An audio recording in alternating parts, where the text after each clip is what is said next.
लक्ष्मीनाथसमारम्भां नादयामुनमध्यमाम् अस्मदाचार्यपर्यन्तां वन्दे गुरुपरम्परां यतिराजाय विद्महे श्रीभाष्यकाराय धीमहि तन्नो रामानुजार्य प्रचोदयात् ஆழ்வார்கள் திருவடிகளே சரணம் எம்பெருமானார் திருவடிகளே சரணம் ஜீயர் திருவடிகளே சரணம் यो नित्यमच्युतपदाम्बुजयुग्मरुक्म व्यामोगदस्दतितरानतृणाय मेने अस्मद्गुरोर्भगवतोऽस्य दयैकसिन्धो रामानुजस्य शरणं शरणं प्रपद्ये நீரார் கடலும் நிலமும் முழுதுபடி ஏழார் ஆலம் இளந்தொழில்மேல் வீழந்தாய் சீரார் திருவேங்கடமாமலிமேயாராமுதே அடியேர் கருளாயே.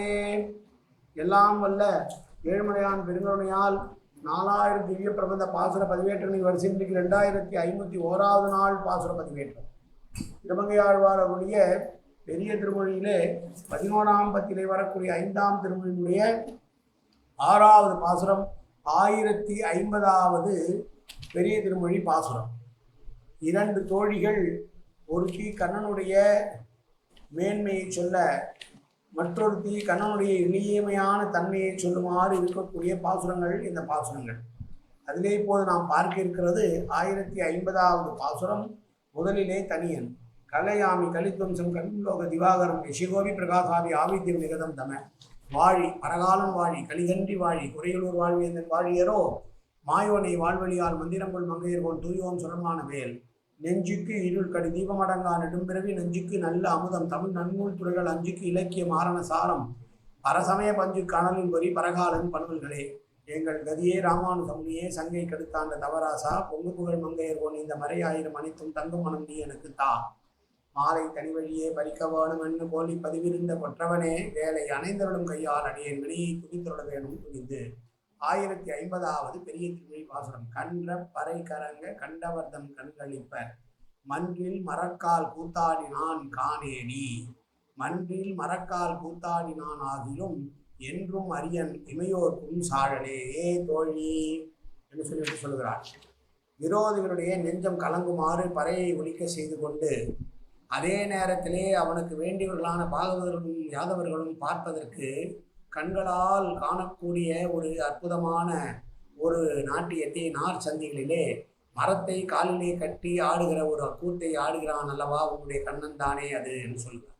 நீ சொல்லலாம் அவன் நடு வீதியிலே காலிலே மரத்தை கட்டி கொண்டு ஆடுகிறவன் தான் என்று நினைத்தாலும் கூட அவன் தேவர்களுக்கும் முனிவர்களுக்கும் கூட அருமையானவன். அவன் நீ நினைப்பது போல் அவன் எளியவன் அல்ல என்று சொல்லுகிற பாசுரம் அந்த பாசுரம். இது குடக்கூத்து என்பது இல்லாமல் இது வேற விதமான கூத்து. ஒரு நார் சந்தியிலே ஒரு பெரிய கம்பம் நட்டுட்டு அந்த கம்பு மேலே ஒரு கட்டவரில் ஓடி நடனம் ஆடுதான்.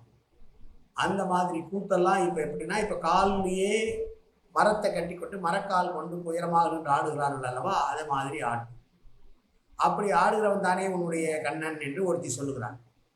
பார்ப்பதற்கு எளிமையாக நடு வீதியிலே பறை அடித்து கொண்டு எளிவனாகவே இருந்து கொண்டு நாட்டியம் ஆடுகிறானே அவன் தானே உன்னுடைய கண்ணன் என்று சொல்ல, என்ன நீ இப்படி சொல்ல போனாய்? அப்படித்தான் ஆடுகிறான் நினைத்து கொண்டிருக்கிறாயா? அவன் தேவர்களுக்கும் இமையவர்களுக்கும் கூடிய அறியவடாதவன். அதை பற்றி உனக்கு தெரியாதா? அவனுடைய இந்த குணம் தாழ்வு குணம் அல்ல. அவனுக்கு உண்டான புகழ்ச்சியை ஏற்றி கொடுக்கிற ஒரு செய்தியை தான் அவன் செய்கிறான் என்று சொல்லுகிற பாசுரம் இந்த பாசுரம். பெரியவாச்சான் பிள்ளை வியாக்கியானத்திலே நாற்சந்திகளிலே நுழைந்து கொண்டு கூற்று ஒரு கூடத்தை மேலே போட்டு கீழே வரவை தாழ்வது குடக்கூத்து. இது மரத்தை காலிலே கட்டி ஆடினான் தான் என்பது பெரியவாச்சான் பிள்ளைகளுடைய வியாக்கியானம். இதற்கு பொருள் வேண்டுமானால் மிக நீண்டதோறு கொம்பை நிலத்திலே நிறுத்தி அதன் மீது கால் கட்டைவர்களை ஊன்ற வைத்துக் கொண்டு அந்தரத்திலே ஆடுவது கூத்து.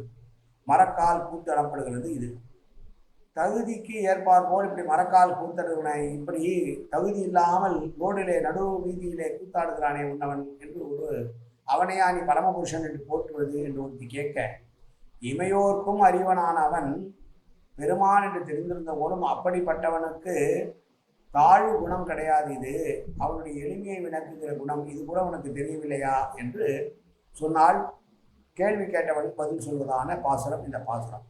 ஆக நடு வீதியிலே கூத்தாடுகிறானே அவனா உனக்கு வேண்டியவன் என்று சொல்ல, என்ன இருக்கட்டுமே, அவன் கூத்தாடினால்தான் என்ன, அவன் மாணவர்களுக்கும் முனிவர்களுக்கும் கூட அறிவனானவன், அது உனக்கு தெரியாதா என்று கேட்டாலாம் இவன்.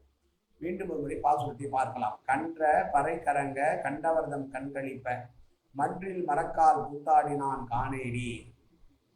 மன்றில் மரக்கால் கூத்தாடினான் ஆகிலும் என்றும் அரியன் இமையோர்க்கும் சாழலே. காயேன வாச்சா மனசேந்திரியர்வா உத்யாப்தனாவா பிரகதேது சுபாவாது கரோமி எத்தத் சகலம் பரஸ்மை சீமன் நாராயணாயேதி சமர்ப்பயாமி. உடலாலும் உள்ளத்தாலும் வாக்காலும் சகலவிதமான பாவங்களும் தோஷங்களும் நிறைந்ததாக இவ்வுலகத்தோட இயல்பு இருந்த போதிலும் அடியேன் செய்கிற நன்வினையோ தீவினையோ அத்தனையும் உடைய கமலமலர் பாதங்களில் சமர்ப்பிக்கிறேன் கண்ணா. காத்தொழுவாய் கண்ணா, ஏற்றுக்கொள்வாய் கண்ணா, எப்போதும் ஒரு திருநாமம் கண்ணா கண்ணா கண்ணா என்று நான் சொல்வதற்கு அருள்வாய் கண்ணா. சர்வத்திர கோவிந்தநாம சங்கீர்த்தனம்.